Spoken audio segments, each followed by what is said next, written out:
sobrang hangin sa labas and windy and it's raining, so I bring my handy dandy cooking, and then I have my vegetables and fish. I'm just gonna fry it here. I'm in the bodega. Oh, diba? Oh, sa bodega yan. Love you to the todo.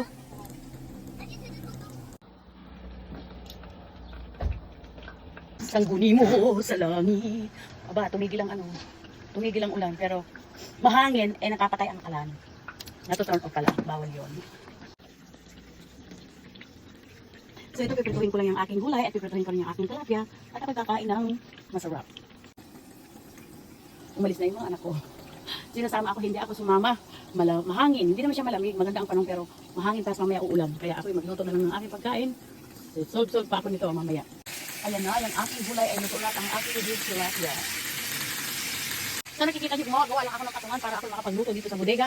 Ngayon naman itong araw na ito ay sumikat na, wala nang ulan. So huli na ang lahat para ako ay lumipat pa. Kasi ito ay bodega. Ayan, tingnan niyo, bodega. Bodega. Talagang bodega. Main lang sa mga bisikleta na nandito. Ayun, may nakahanda pang wheelchair. Ayan, gabi. Tapos na naman yung mga gamit ng anak ko. Parang meron kaming talyer dyan sa loob. Yan. Ang dami-dami kung ano-ano. Tapos, ayan. Ito yung lumang left na umaandar pa rin. Ayan, malapit nang natapos. Alas 10 na. Gutom na Akes! Ang aking water. Hindi ko maintindihan sa ang ipapakong at baka ay mahangin kasi kanya talaga kaya lang ng pagluto sa labas. So nakikita nyo, kakaiba ang kulay ng dahil ko. Dati puro itim. Ngayon, ang itim mo, ako naman ang nangitim. Kasuot kong kulay na to. Hindi ko type talaga tong green. Eto na tayo, the moment of truth. Ito ang aking kakainin for 2 days or 3 days. Yan. Ito for 3 days of fish. Isang slice ang kakainin ko dyan kasi hindi naman ako matakaw, mukha lang. And of course, hindi mawala ang kape.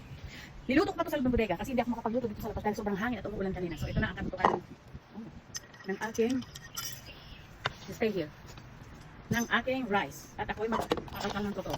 And of course, meron tayong sausawan nito, tuyo mansi, na hindi mawawala. Paborito pa ito ng anak ko simula nung malait siya. Hanggang ngayon matanda na siya, hindi. Ako lang matanda.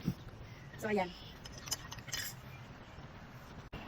So ito na ang aking rice and aking fish da. Ayan, ang aking fish da. Yan. Unahin natin kainin ang ulo. Ay hindi, sabi ko na, ulo. I love, all the parts of the fish is I love head.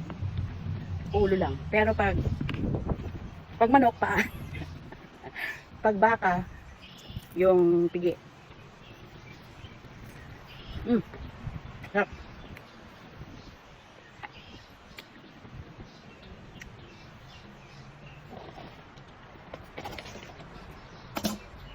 Buksan natin ito, kung bukas ito.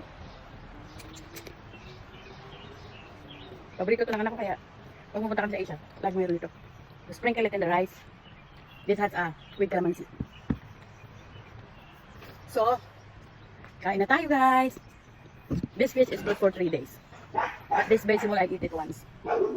I can always cook.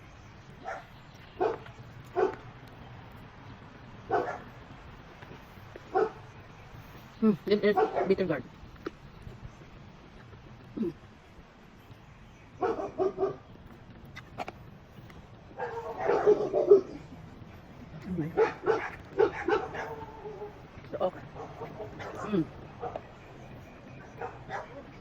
Max, sasang yung mga aspa. May eggplant.